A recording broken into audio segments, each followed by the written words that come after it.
What's up everyone, and welcome to another video produced by The App Lifestyle, the place where the world is literally in the palm of your hands.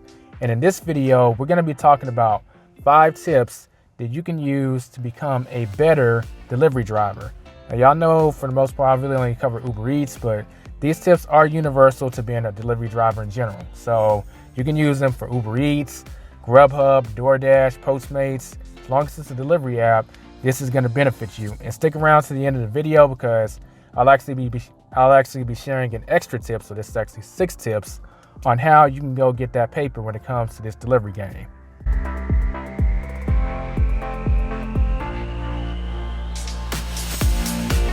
Coming in at number 1 is to obviously have an insulated bag.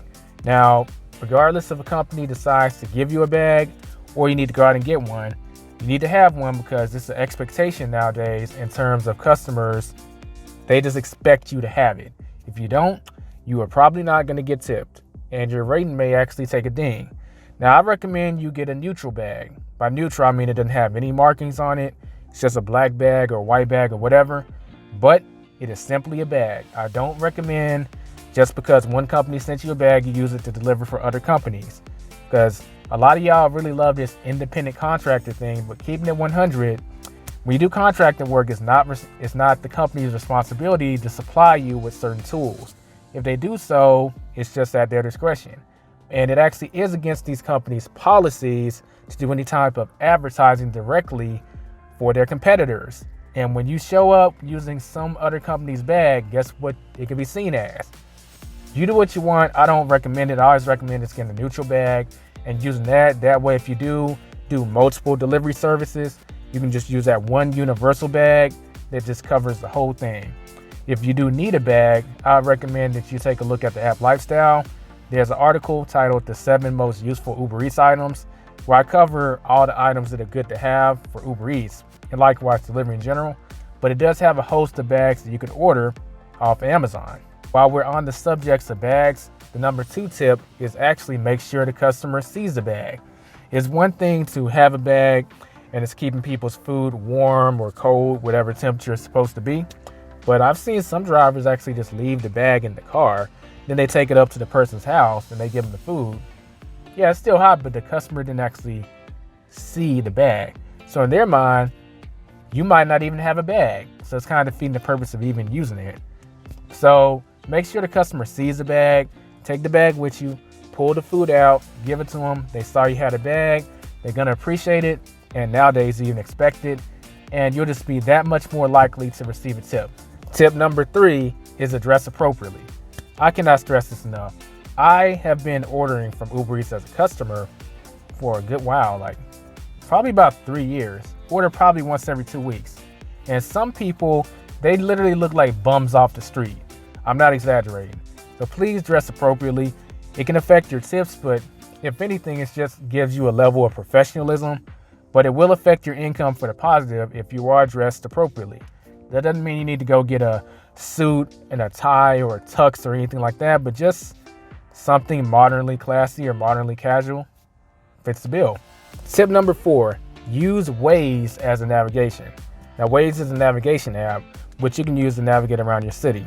Please don't, for the love of God, use any of these app services inside the app. What I mean by app service, for your Uber Eats and DoorDash and Grubhub, all that, they have in-app navigation. I don't recommend you use it because it's definitely not the best.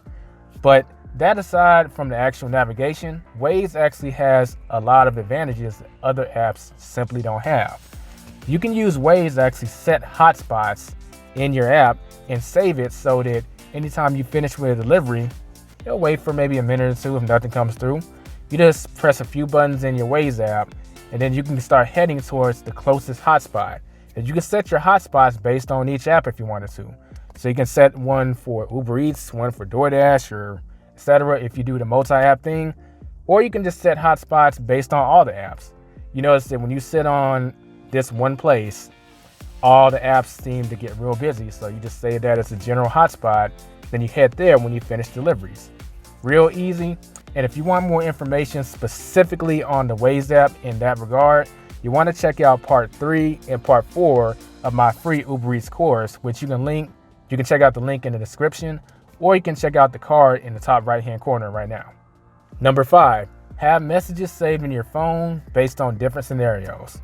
So a lot of times these customers don't leave us the most information to finish our delivery on. They stay in an apartment complex, they don't have the apartment number, they don't have the gate code.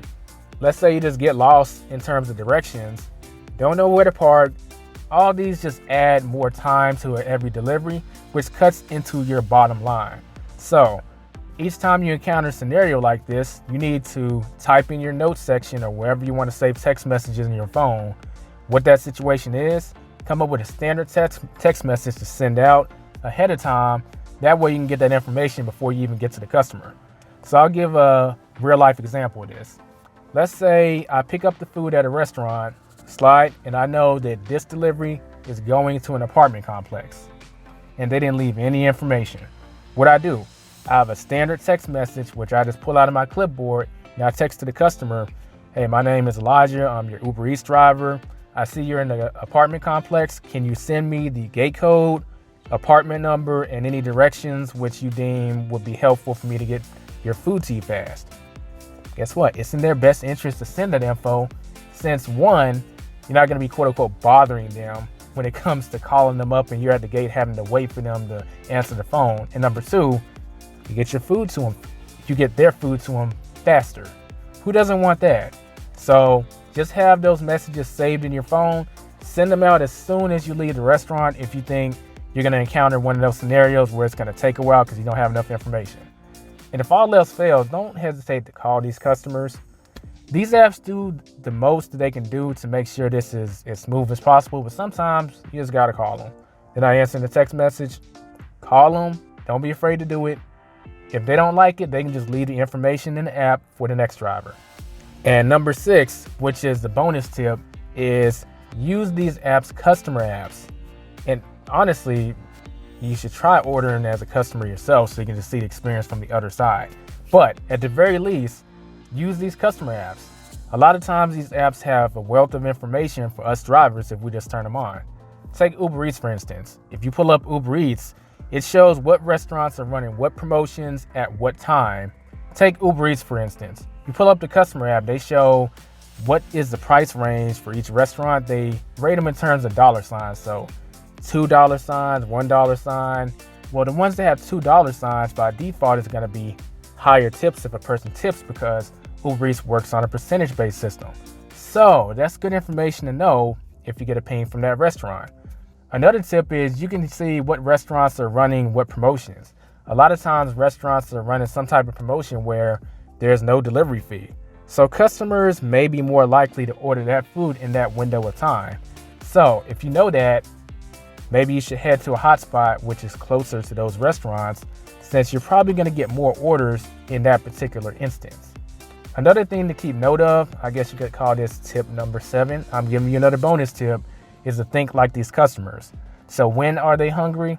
And also, if they are hungry, what restaurants kind of fit the theme of the time? So people get hungry around dinner time, between 5 and 10 o'clock, and people get hungry between lunchtime, between 11 and 2 o'clock, okay? So if it's during lunchtime, maybe it's to your best interest to set up your hotspots based on lunch-style restaurants. Same goes for dinner, except for you'll be targeting dinner restaurants. See how thinking like these customers kind of solves a lot of these problems when you're wondering, I've been sitting here for X amount of minutes and I haven't gotten a ping. So that concludes this video on the 5 tips. Well, I can't say 5 anymore because I gotta be 7. I'll say 7 tips that will make you a better delivery driver. And by better, I mean your bottom line is going to increase. If you like this video, don't forget to subscribe if you're new. Like it, it helps with the YouTube algorithm. And if you want more useful information, head to www.theapplifestyle.com. This has been Elijah, and I will catch you in the next video. Until the next time.